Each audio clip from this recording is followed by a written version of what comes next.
Sergio गोर नाम आपने इन दिनों खूब सुना होगा। सर्गियो गोर अचानक से इसको भारत का ऑनवॉय राजदूत बना करके भेजा है। ये एक्चुअली केवल भारत के नहीं, साउथ एशिया और सेंट्रल एशिया के लिए इनको अपॉइंट किया गया है। अभी सीनेट की मंजूरी के बाद वो विधिवत रूप से भारत में काम संभालेंगे। डोनाल्ड ट्रंप प्रशासन ने ये देखते हुए कि भारत अपने हाथ से अब पूर्ण रूप से बात बिगड़ गई है, निकल गया है, तो डैमेज कंट्रोल के लिए ये सब लोग इस बात का कयास लगा रहे हैं कि सर्जियो गोर को भेजा गया है। ये कितना अचानक हुआ है कि भारत और अमेरिका के बीच में बिगड़ते हुए रिश्तों को देखते हुए और जो डैमेज हो चुका है फिर से दुरुस्त करने के लिए ये कयास लगाए जा रहे हैं कि सर्गियो गोर को भेजा जा रहा है। ये साउथ एशिया और सेंट्रल एशिया को संभालेंगे। जो दक्षिण एशिया और जो सेंट्रल एशिया का क्षेत्र, जो भारत और अफ़गानिस्तान, श्रीलंका, पाकिस्तान, ये जो क्षेत्र है, इसकी कमान इनको दी गई है। ये समझिए कि दुनिया के किसी भी ऑनवॉय की सबसे ज़्यादा शक्तिशाली जो रेंज है वो अब बनने वाली है सर्गियो गोर की। ऐसा क्यों कि अचानक अमेरिका ने, जो ट्रंप प्रशासन ने, ट्रंप को सत्ता में आने के बाद तक कोई ऑनवॉय वहाँ से था नहीं, अचानक ऐसी क्या ज़रूरत पड़ी कि उनको अपॉइंट करना पड़ा। तो ये समझने वाली बात है कि पिछले कुछ दिनों से ट्रंप ने भारत और इस क्षेत्र में इतने रिश्ते खराब कर लिए कि अमेरिका के अंदर से भी आवाज़ें उठने लगी कि क्यों हम पिछले 54 साल से भारत के बने हुए रिश्तों को तोड़ रहे हैं। और जब स्थिति इतनी बिगड़ गई कि भारत को चाइना की तरफ और रशिया की तरफ झुकना पड़ा, तब अमेरिका को समझ में आया कि जो हम केवल डराने के लिए कर रहे थे वो स्थिति इतनी विकराल हो जाएगी। सर्गियो गोर ये कोई सामान्य आदमी नहीं है, बिलियनियर हैं, और ट्रंप प्रशासन में जितने भी अपॉइंटमेंट हुए हैं, जितने भी कैबिनेट बनी है, उनमें इसका हाथ है। ये बहुत अच्छा ट्रेवलर है और जानता है जो क्षेत्रीय समस्याएं और इसकी अप्रोच रहती है कि किस तरह से देशों को साधना होता है। तो इसके बारे में बहुत सारी बातें हैं वो की जा रही है कि ये एक अच्छा प्रशासक भी है। हालांकि उम्र बहुत कम है, 39 ईयर ओल्ड ये बताए जाते हैं। ये अचानक से विदेश नीति में अमेरिका ने जो बदलाव किया है, ये देखने वाली बात है कि भारत में आकर के सर्जियो गोर किस तरह के डैमेज कंट्रोल को वो रिपेयर करते हैं। हालांकि दूसरी थ्योरी ये भी इसकी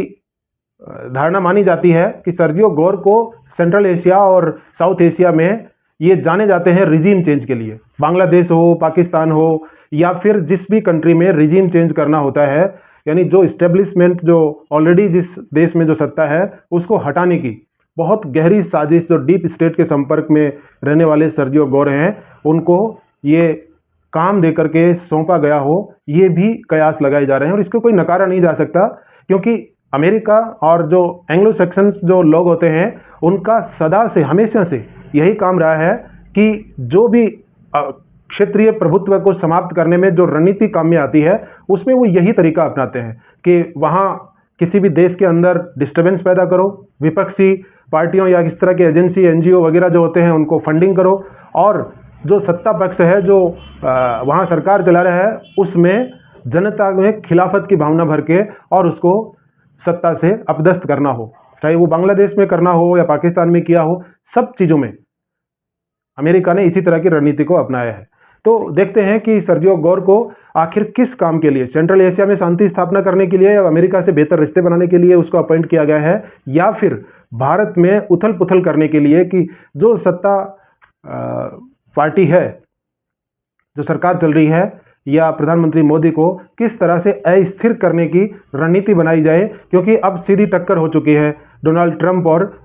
प्रधानमंत्री मोदी के बीच में। जो वो चाहते हैं कि भारत को दबाकर जिस तरह से अपनी नीतियां लागू करके यहाँ की पॉलिटिकल अप्रोच को दबाना और यहाँ के व्यवसाय और व्यापार को खत्म करना, क्योंकि वो चाहते हैं कि कृषि और डेयरी उत्पादन में अमेरिका का एक सिंगल हैंड अप्रोच हो, और वो मार्केट का एक्सेस है वो भारत देना नहीं चाह रहा है। और साथ में जो बहाने लगाए जा रहे हैं कि रशिया से तेल खरीद रहे हैं इसलिए, या फिर उनकी व्यापारिक नीतियों को मान्य नहीं कर रहे हैं इसलिए,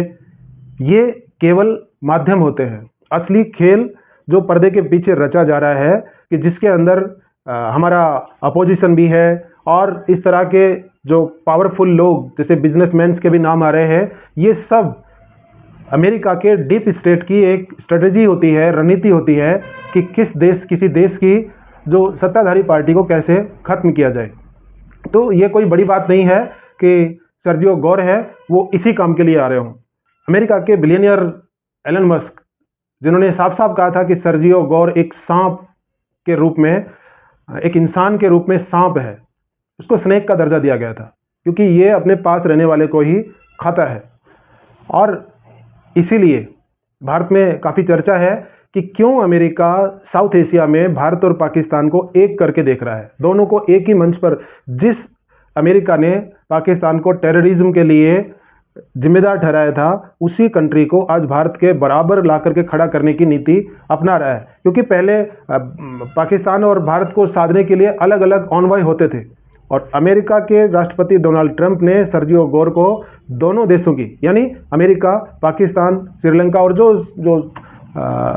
सेंट्रल एशिया और साउथ एशिया के सारे कंट्रीज हैं, उनकी जिम्मेदारी दी है। मतलब भारत और पाकिस्तान दोनों को एक नज़र से देखने की अमेरिका की नीति है। वो ये दर्शाती है कि कहीं भी वो भारत की प्रगति और तेज़ी से ग्रोथ कर रही इस अर्थव्यवस्था को पचा नहीं पा रहे हैं, और उसको दबाने की पूरी प्रक्रिया अमेरिका करने जा रहा है। सर्जियो गोर की एक छवि अमेरिका में भी कोई खास रही नहीं है। हालांकि ये ट्रैवलर हैं, पूरी दुनिया देखी है, अच्छे बुरे की इनको बड़ी पहचान है, और इनकी सेंट्रल एशिया में अच्छी खासी पकड़ है। अभी तक इन्होंने जो भी कारनामे किए हैं, उनमें सबसे जो सर्वोपरि इनकी जो एक उपलब्धि मानी जाती है, वो बांग्लादेश में रिजिम चेंज करना और पाकिस्तान में रिजिम चेंज करना, ये इनका मुख्य उपलब्धियों में गिना जाता है। और अभी जो वेनेजुएला में अमेरिका ने जो नेवी वॉरशिप जो भेज रखे हैं, वहाँ भी एक अटैक अमेरिका करना चाह रहा है, क्योंकि वो तेल का उत्पादन करने वाला सबसे बड़ा देश है, और अमेरिका नहीं चाहता कि कोई दूसरा देश है उसके ऊपर कब्जा कर ले। चाइना और रशिया उसको सपोर्ट कर रहे हैं। इसलिए आने वाले समय में कुछ ही दिनों में आप देखेंगे कि वेनेजुएला पर अमेरिका ने अटैक कर दिया है और तेल के ऊपर कब्जा कर लेंगे, क्योंकि डोनाल्ड ट्रंप की साफ साफ नीति रही है। डोनाल्ड ट्रंप हो या एंग्लो सैक्सन्स जो अमेरिकन्स रहते हैं, ये कोई सार्वभौमिक रूप से, परंपरागत रूप से कोई राष्ट्र नहीं है। ये लुटेरे हैं, और किसी भी देश पर कब्जा करने के लिए उसको पहले डैमेज करते हैं, उस पर युद्ध आरोपित करते हैं, और फिर उसको उलझा करके और रिजिम चेंज करते हैं, और उसके जो रिसोर्सेज होते हैं, उनके मिनरल्स होते हैं, या उनके जो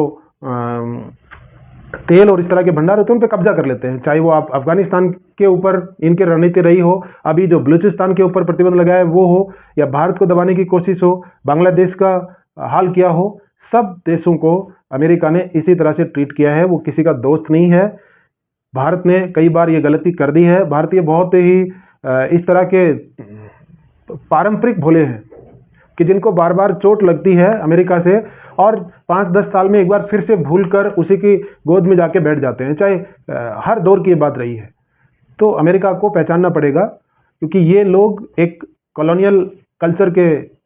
लोग हैं, जो किसी भी तरह से एक सोसाइटी को दबाकर उस पर सत्ता करना, उसको निचोड़ना, उसका शोषण करना, उसको लूटना, ये इनकी परंपरा रही है। तो सर्जियो गोर को भी वही जिम्मेदारी देकर के भारत भेजा है, और सभी ने एकदम से,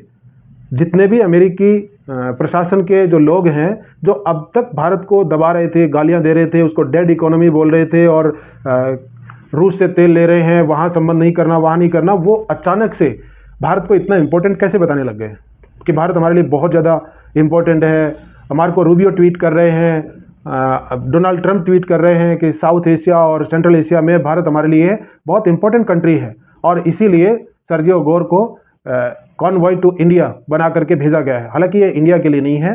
संपूर्ण सेंट्रल एशिया के लिए है। तो देखते हैं